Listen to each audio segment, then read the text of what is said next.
Jadi di halaman pertama ada penjelasan tentang penyakit COVID-19. Ya.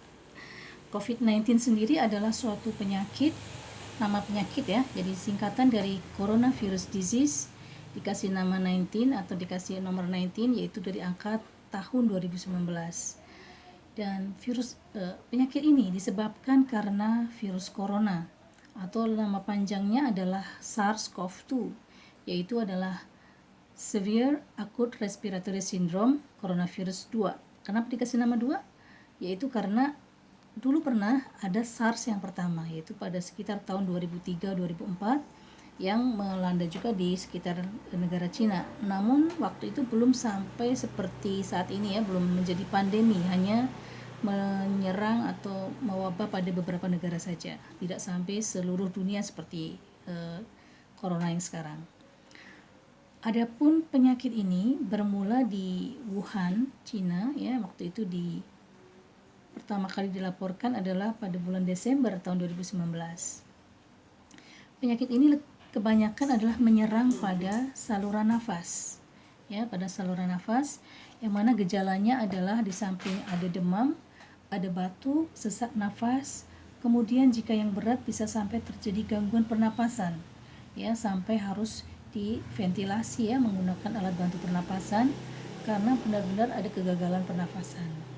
Itu yang biasanya sudah terjadi peradangan paru yang berat.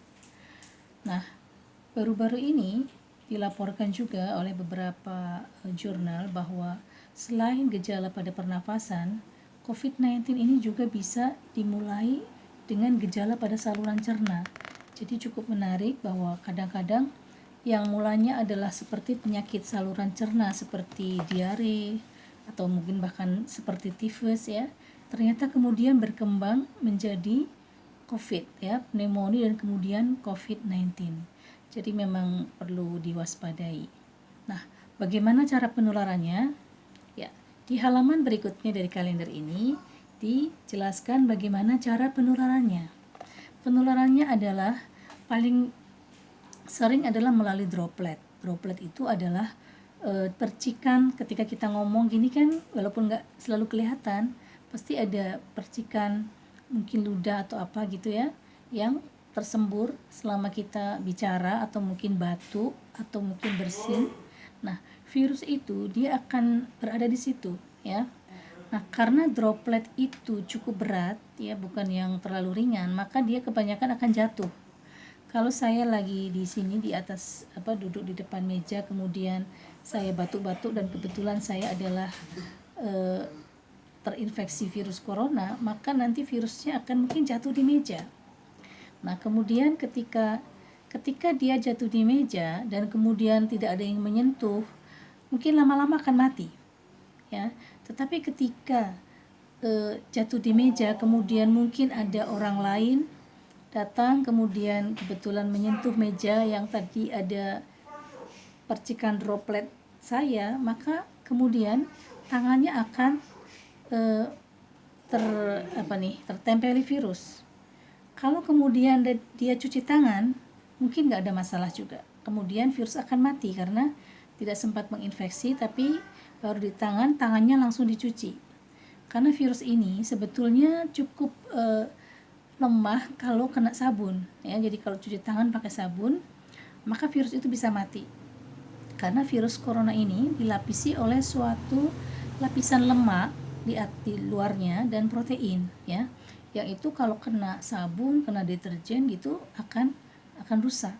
Sehingga kalau tadi orang lain tadi yang kemudian menyentuh meja yang kebetulan ada virusnya, tapi kemudian dia cuci tangan, dan insya Allah nggak apa-apa gitu. Tapi ketika tangan yang terinfeksi virus tadi, tangan yang tertempeli virus tadi, kemudian dia sapukan di muka, ya kemudian dia pegang-pegang gini ya, mulut atau mungkin hidung, mungkin akan terhirup atau mungkin masuk ya, akan nempel bahkan lewat mata juga bisa.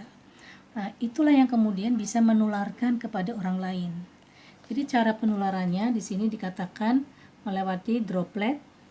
Kemudian juga terutama adalah pada tadi ya, dia bisa nempel di benda-benda, kemudian juga bisa dengan kontak langsung. Jadi misalnya tadi saya habis misalnya saya carrier ya, saya terinfeksi virus, kemudian saya bersin atau batuk, ada nih di tangan saya.